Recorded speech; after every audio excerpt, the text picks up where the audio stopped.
Right now Bangladesh के साथ जो हम जूट का ट्रेड करते आ रहे थे, अब उस ट्रेड के अंदर हमने कुछ चेंजेस किए हैं। यानी कि जो लैंड रूट बांग्लादेश यूज़ कर रहा था, अब वो लैंड रूट प्रॉपर तरीके से हमने बंद कर दिया है, बैन कर दिया है।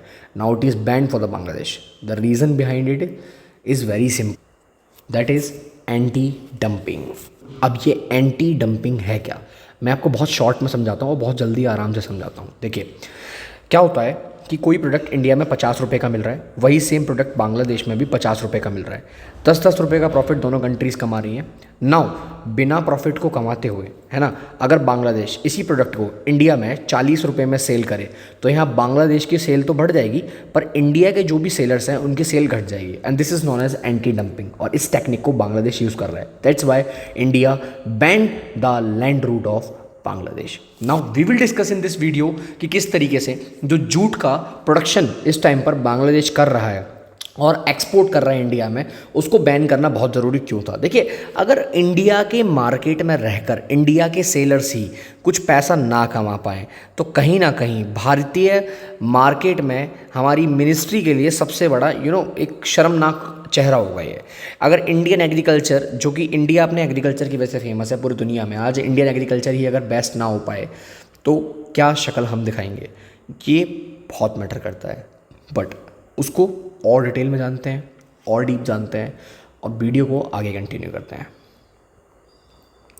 So this is the thing जो कि यहाँ से स्टार्ट हुआ है। चलिए एक बार देखते हैं कि सबसे पहले इंडिया की मेजर पॉलिसी में शिफ्ट किया गया, और वो शिफ्ट क्या था कि इंडिया ने बैन किया import jute from jute production actually, है ना, एंड फैब्रिक्स वगैरह का from Bangladesh. Now what happens, June 2025 से ये प्रॉपर तरीके से लागू हो गया। अभी तक क्या हुआ था कि सारा का सारा जो ट्रेड रूट था, अब देखिए हम अगर इंडिया की एक फ़ोटो बनाते हैं, ठीक है, no I am not a perfect but actually not making a perfect photo but I can try. Yes, ठीक है, थोड़ा सा आपको एडजस्ट करना पड़ेगा। ये देखिए, now this is what India. अब सपोज करते हैं ये बांग्लादेश है। अब बांग्लादेश यहाँ से ट्रेड करता है, ठीक है, नेपाल के साथ, और यहाँ से ट्रेड करता है भूटान के साथ, ठीक है, दो कंट्रीज़ के साथ ही ट्रेड कर रहा है और इंडिया के लैंड रूट के थ्रू ही करता है, तो इंडिया इसको अलाउ करता है।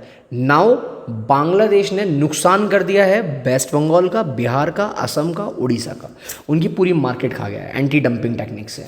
एंड उसके बाद क्या कर रहा है, इंडिया ने इसका लैंड रूट बैन किया, जहाँ पर हमारे इन स्टेट को तो फ़ायदा होगा ही होगा, साथ साथ में अगर बांग्लादेश को कल को अगर मैं नेपाल और भूटान को छोड़ दूं, ठीक है, एक्सेप्ट नेपाल एंड भूटान, अगर बांग्लादेश को पूरे इंडिया में कहीं भी ट्रेड करना है तो उसको पहले हमारे पोर्ट के थ्रू ट्रेड करना पड़ेगा, जो कि मुंबई में है, नवा शिवा, ठीक है, इसी के थ्रू करना पड़ेगा। यह बहुत वेल ट्रेंड स्टाफ है, बहुत वेल ट्रेंड यहाँ पर लोग हैं।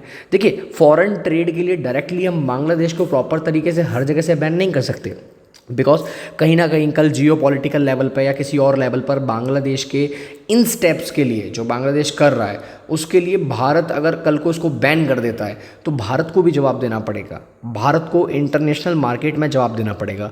बट आज भारत के पास जवाब देने को एक चीज़ है कि we have not ban Bangladesh all the routes, but yes, हम लैंड रूट से कंफर्टेबल नहीं है तो हमने सी रूट ओपन कर दिया, आप सी रूट से ट्रेड करिए। अगर आप ट्रेड करना ही चाहते हो तो आपको अलग रास्ते से अपनाना पड़ेगा, and that we have told to the Bangladesh, and this is a very big step on Jio political.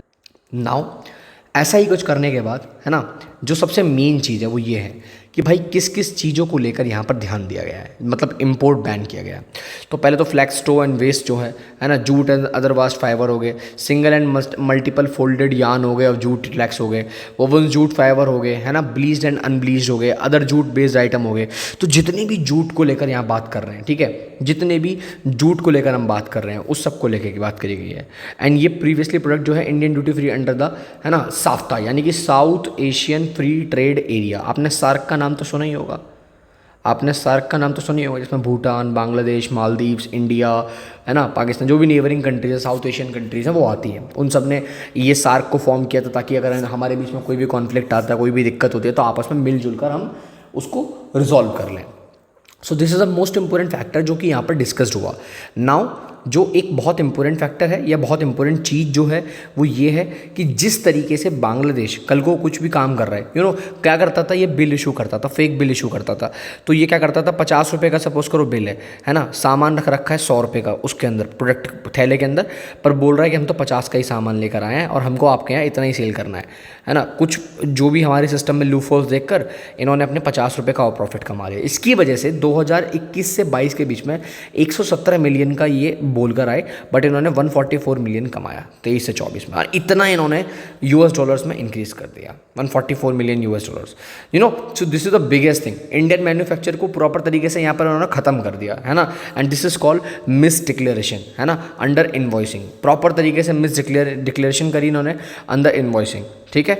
तो उससे क्या हुआ कि एक होता है मिनिमम सेलिंग प्राइस, ठीक है। तो मिनिमम सेलिंग प्राइस क्या है, 5335। भाई यही तो है मिनिमम सेलिंग प्राइस, कम से कम इतना ही तो मेरे किसान को पैसा मिलना चाहिए पर कुंटल में, पर मिल कितना रहा है 5000। तो इंडियन किसान मरेगा नहीं तो क्या करेगा। एक किसान जो काम कर रहा है, एक फार्मर जो काम कर रहा है, उसको कम से कम जो सरकार के द्वारा एमएसपी तय किया गया है वो 5335 रुपये है, बट उसको मिल कितना रहा है 5000 रुपये पर कुंटल। तो किसान की तो यहाँ बचत भी नहीं निकल रही, यानी कि कॉस्ट भी नहीं निकल रही। अगर वो कॉस्ट ही नहीं निकाल पा रहा है, कॉस्ट ही नहीं कमा पा रहा है, तो उसको प्रॉफिट क्या होगा, उसको प्रॉफिट ही नहीं होगा यहाँ पर। और जब प्रॉफिट नहीं होगा तो मार्केट ड्रॉप करेगा। This is the most important factor, this is the most important point that I am discussing here. So we have to discuss all these points, है ना। तो जो फैक्टर्स हैं, जो चीज़ें हैं, वो मैं आपको क्लियरली यहाँ पर एक्सप्लेन कर रहा हूँ। उसके अलावा जो मोस्ट इंपॉर्टेंट चीज़ है कि भैया यहाँ पर 1400 करोड़ का जो अभी तक लोन है वो पेंडिंग, जो ड्यूज़ हैं वो दिए ही नहीं गए। 6 जूट मिल्स बंद हो गए इसके चक्कर में भारत के।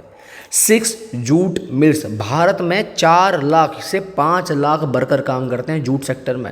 अब आप सोचिए कि अगर एक मिल के अंदर, है ना, अगर आप सोचिए एक मिल के अंदर अगर हज़ारों वर्कर हैं, तो अगर मैं एक नॉर्मल सा आंकड़ा लेके चल रहा हूँ 1000 वर्कर, हालांकि ज़्यादा होंगे, ठीक है, बट मैं एक आंकड़ा लेके चल रहा हूँ 1000 वर्कर, तो सोचिए 5 से 6000 वर्कर एक दिन में अनएम्प्लॉयड हो गए। 6000 लोगों का अनएम्प्लॉयमेंट, आप समझ रहे हो।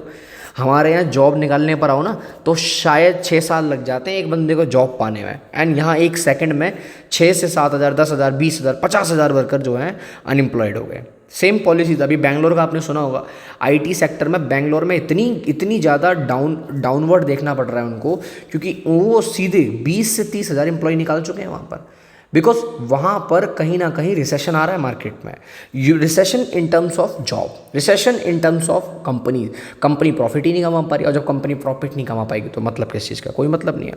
तो India's move to restrict entry via only one port strategic decision.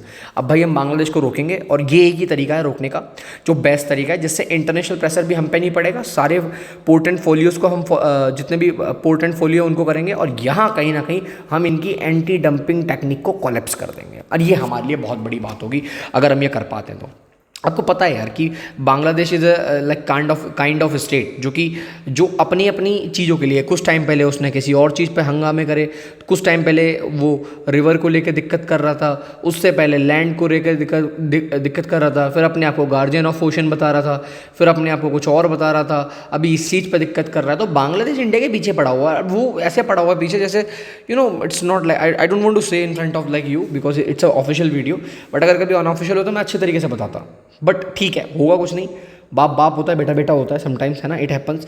So it is kind of, हालांकि एक बहरहाल 2-3 चीज़ें हैं जो मैं आपको बताना चाहता हूँ। देखिए, इंडिया ने ही इनको जन्म दिया है, बांग्लादेश को, पाकिस्तान को, तो इंडिया इनकी जननी है, और कभी भी ये इंडिया से ऊपर सोच कर भी नहीं आ सकते हैं। So that we have to think, that we have to understand, ठीक है।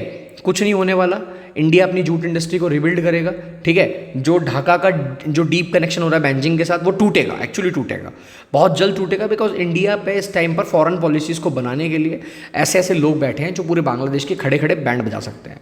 So it's a very biggest thing in India. I hope आपको वीडियोस देखकर मज़ा आया होगा। अगर आपको वीडियो अच्छा लगा और आप किसी भी कोर्सेज को ज्वाइन करना चाहते हैं तो you can join any of the courses with this amount, ठीक है, और उसके बाद आपको मिलेगा हमारी साइट से बहुत बड़ा discount by using this code, and by scanning this QR you will be able to enrol into the particular courses. I hope you like the video and पसंद आया होगा, आपको कंटेंट अच्छा लगा होगा, आपको करंट अफेयर सुन के मज़ा आया होगा, तो प्लीज़ वीडियो को शेयर करो, चैनल को लाइक करो, एंड सब्सक्राइब करो, यही हमारे लिए मोटिवेशन है। एंड अगर आप इतना सब कुछ करते हो और आप हमारे साथ नेक्स्ट वीडियो में बरकरार रहते हो तो हमें खुशी होगी। ठीक है, ऐसा ही कंटेंट हम आपके साथ लाते रहेंगे। मिलेंगे नेक्स्ट वीडियो में, तब तक के लिए जय हिंद, वंदे मातरम।